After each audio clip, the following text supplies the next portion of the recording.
హైదరాబాద్ లో భారీ వర్షాల కారణంగా జీహెచ్ఎంసీ అలర్ట్ అయింది. జీహెచ్ఎంసీ అధికారులకు కమిషనర్ అమ్రాపాలి కీలక ఆదేశాలు జారీ చేశారు.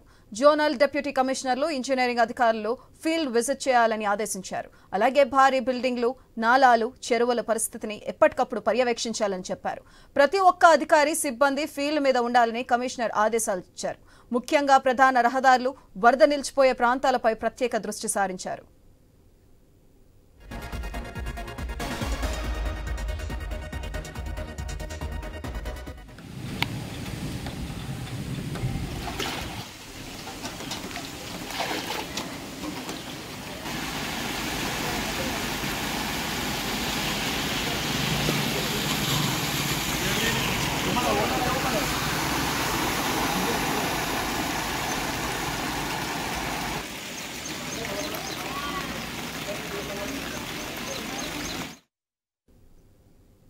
భారీ వర్షాల కారణంగా నగరంలోని పలు ప్రాంతాల్లో రాకపోకలకు తీవ్ర అంతరాయం కలుగుతుంది.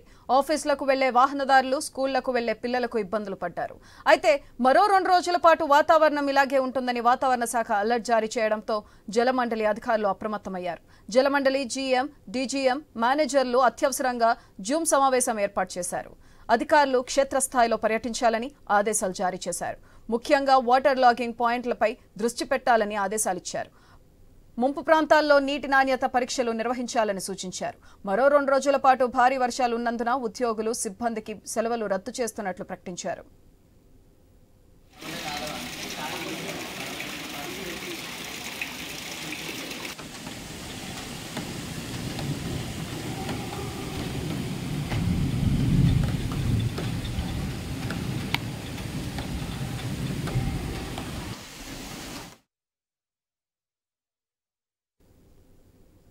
హైదరాబాద్ లో భారీ వర్షాల కారణంగా జీహెచ్ఎంసీ అలర్ట్ అయింది. జీహెచ్ఎంసీ అధికారులకు కమిషనర్ అమ్రాపాలి కీలక ఆదేశాలు జారీ చేశారు. దీనిపై మరింత సమాచారం మా ప్రతినిధి లహరి ఫోన్ల ద్వారా అందిస్తారు. లహరి, చెప్పండి, వాటర్ లాగింగ్ ప్రాంతాల దగ్గర సంపులు నిర్మించాలని చర్యలు చేపట్టింది ప్రభుత్వం. సో అది ఎక్కడి వరకు వచ్చింది? దీనిపైన పూర్తి డీటెయిల్స్ ఏంటి? సుధాత్రి, గ్రేటర్ హైదరాబాద్ పరంగా ఎడతెరపి లేని వర్షం అయితే నమోదవుతుంది. కుండపోత వర్షం నమోదవడంతో ఇటు రోడ్లు, లోతట్టు ప్రాంతాలు అయితే పూర్తిగా నీటిమయమైపోయాయి. పలు కాలనీలు కూడా వాటర్ మయంతో నిండిపోయిందని చెప్పుకోవచ్చు. చాలా కాలనీలు, బస్తీవాసులు చాలా ప్రాంతాల్లో కూడా ఇబ్బందులు పడుతున్నటువంటి పరిస్థితి కనిపిస్తుంది. దీంతో జిహెచ్ఎంసీ అధికారులు కూడా ఒకసారిగా అలర్ట్ అవ్వడం జరిగింది. ఇటు కమిషనర్ అమ్రపాలి, అలాగే మేయర్ గద్వాల్ విజయలక్ష్మి కూడా అధికారులు కూడా ఆదేశాలు జారీ చేయడం జరిగింది. ఎవరైతే ప్రధాన రహదారులు, అలాగే వరద నిలిచిపోయే ప్రాంతాలపై కూడా ప్రత్యేక దృష్టి సారించాలని చెప్పేసి కూడా చెప్పడం జరిగింది. దీంతో ఇటు జోనల్ కమిషనర్లు, అలాగే డిప్యూటీ కమిషనర్లు, అలాగే ఇంజనీరింగ్ అధికారులు కూడా ఫీల్డ్ విజిట్ చేయాలి. అలాగే భారీ బిల్డింగ్లు ఏవైతే ఉన్నాయో, నాలాలు ఏవైతే ఉన్నాయో, చెరువుల పరిస్థితిని కూడా ఎప్పటికప్పుడు కూడా పర్యవేక్షించాలని చెప్పేసి ఇటు కమిషనర్ అమ్రపాలి కూడా ప్రతి ఒక్క అధికారులకు, సిబ్బందికి ఫీల్డ్ మీద కూడా ఉండాలని చెప్పేసి కమిషనర్ ఆదేశం జారీ చేయడం జరిగింది. సో దీంతో అందరూ కూడా డిప్యూటీ కమిషనర్లు అందరూ కూడా ఫీల్డ్ లోకి రావడం జరిగింది. ఎక్కడైతే నాలాల ప్లేసెస్ ఉన్నాయో, ఎక్కడైతే డ్రైనేజీలు పొంగి పొర్లుతుంటాయో, నాలాల్లో ఎవరైతే ఇబ్బందులు పడుతుంటారో, లోతట్టు ప్రాంతాల జనజీవనం కొనసాగిస్తుంటారో, ప్రధాన రహదారుల్లో ప్రతి ఒక్కటి కూడా పర్యవేక్షించే విధంగా కూడా అందరూ ఫీల్డ్ లో ఉన్నట్టుగా మనకు సమాచారం అందుతుంది. చూసుకోవచ్చు, 6 జోన్లలో కూడా 30 సర్కిల్లో కూడా జిహెచ్ఎంసీ పరిధిలో 140కి పైగానే మేజర్ గా వాటర్ లాగింగ్ పాయింట్స్ గుర్తించడం జరిగింది జిహెచ్ఎంసీ అధికారులు. అయితే ఏ సమస్య అయినా సరే పరిష్కారానికి పనులు ముందుగానే చేపట్టడం జరిగింది. ఏదైతే మాన్సూన్ సీజన్ కంటే ముందుగానే అధిక వర్షాలు పడే ఛాన్స్ ఉంటుంది కాబట్టి ఇటు వెదర్ ఆఫీసర్లు కూడా ముందస్తుగానే హెచ్చరికలు జారీ చేయడం జరిగింది. ఎందుకంటే సాధారణం కంటే అధిక వర్షపాతాలు కూడా నమోదయ్యే అవకాశం ఉంది అని చెప్పేసి అప్పటికే మాన్సూన్ సీజన్ సిబ్బందిని కూడా సిద్ధం చేయడం జరిగింది. వరదల నివారణ కూడా ముందస్తుగా చర్యలు కూడా భాగంగా ప్రమాదాలు ఏవైతే ఉంటాయో 4 వద్ద ప్రికాషన్స్ బోర్డులను కూడా ఏర్పాటు చేయడం జరిగింది జిహెచ్ఎంసీ సిబ్బంది. ఇప్పటికే మాన్సూన్ సీజన్ ఎమర్జెన్సీ టీమ్స్, అలాగే మొబైల్ ఎమర్జెన్సీ టీమ్స్ ను కూడా ఏర్పాటు చేసి 24 గంటల్లో అప్రమత్తతో పనిచేసేలా కూడా చర్యలు తీసుకోవడం జరిగింది. ఏవైతే లాగింగ్ పాయింట్స్ ఉంటాయో, వాటర్ లాగింగ్ పాయింట్స్ ఉంటాయో అక్కడ ఇప్పటికే సిబ్బంది వర్క్ చేస్తున్నటువంటి సిచ్యువేషన్ కనిపిస్తుంది. వల్నరబుల్ నాలా ప్రమాదాలు జరగకుండా కూడా ఇటు నాలా ఆడిట్ చర్యలు కూడా తీసుకోవడం జరిగింది.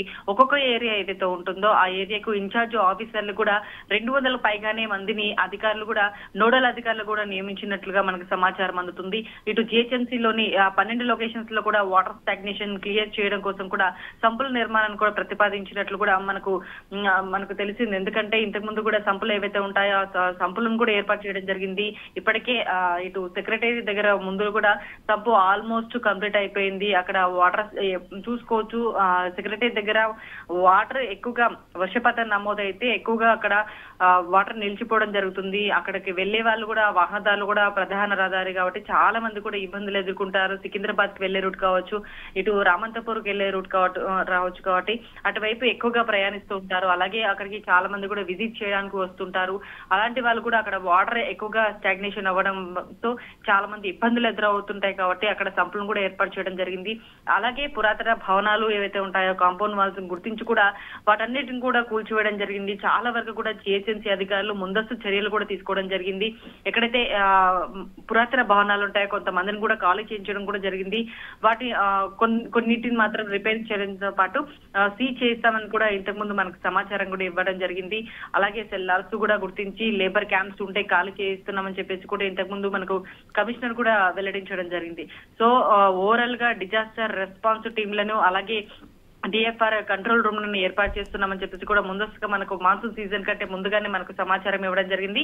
ఎందుకంటే ఎక్కడైతే మ్యాన్ హోల్స్ వద్ద అన్ని విధాల సేఫ్టీ చర్యలు కూడా తీసుకుంటాం, ఎవరికి కూడా ఈసారి ప్రాణ నష్టం ఆస్తి నష్టం జరగకుండా అన్ని చర్యలు తీసుకుంటామని చెప్పేసి జిహెచ్ఎంసీ కమిషనర్ కూడా మనకు చెప్పడం జరిగింది. అలాగే మేయర్ గద్వాల విజయలక్ష్మి కూడా అందరినీ అధికారులను కూడా అప్రమత్తంగా చేస్తున్నాము, ఎక్కడ ఎవరికి ప్రాణ నష్టం జరగకుండా మేము చర్యలు తీసుకుంటామని చెప్తున్నారు. కానీ ఇది ఇలాగుంటే అధికారులు మాత్రం చర్యలు తీసుకుంటూనే ఉన్నారు. కానీ ప్రజలు కూడా అప్రమత్తంగా ఉండాల్సిన సిచ్యువేషన్ కనిపిస్తుంది. ఎందుకంటే భారీ వర్షం నేపథ్యంలో చాలా వాటర్ స్టాగ్నేషన్ ప్లేసెస్ లో అధికారులు ఎంత చర్యలు తీసుకున్నా ఒక్కోసారి మనం కూడా జాగ్రత్తగా ఉండాల్సిన సిచ్యువేషన్ కనిపిస్తుంది. ఎందుకంటే చూసుకోవచ్చు, ఒక్కసారిగా విధుల నుండి ఇంటికి వెళ్లేటప్పుడు వర్ష ప్రభావం ఎక్కువగా ఉన్నప్పుడు చాలా మంది కూడా త్వరగా ఇంటికి వెళ్లాలనే క్రమంలో వెహికల్స్ కూడా స్పీడ్ గా పోనిస్తారు. అక్కడ ఎక్కడ గుంతలు ఉంటాయో కూడా తెలీదు. అక్కడ ఒక్కసారిగా కింద పడిపోవడం కూడా జరుగుతుంది. ప్రమాదం చోటు చేసుకునే అవకాశం ఉంటుంది. కాబట్టి ప్రజలు చాలా నెమ్మదిగా ఆచితూచి అడుగు వేయాల్సిన సిచ్యువేషన్ కనిపిస్తుంది భారీ వర్షం నేపథ్యంలో.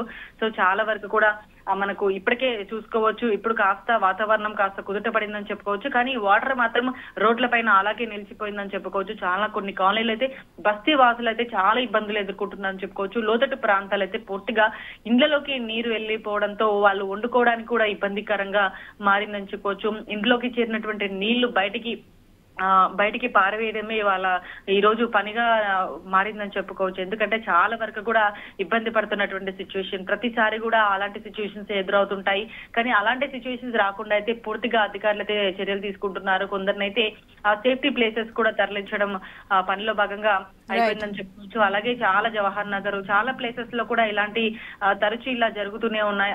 అలాంటప్పుడు కూడా జిహెచ్ఎంసీ అధికారులు డిఆర్ఎఫ్ బృందాలు అయితే అలర్ట్ అవ్వడం జరుగుతుంది. సో ఓవరాల్ గా అయితే భారీ వర్షం నేపథ్యంలో ఇటు ప్రజలు అప్రమత్తంగా ఉండాలి. అలాగే జిహెచ్ఎంసీ అధికారులు కూడా అప్రమత్తంగా ఉండి ప్రజలకు సూచనలు జారీ చేస్తూ వాళ్ళని భద్రతా చర్యలు కూడా చేపడుతున్నటువంటి situation. Sudhatri. Right, thank you Lahari.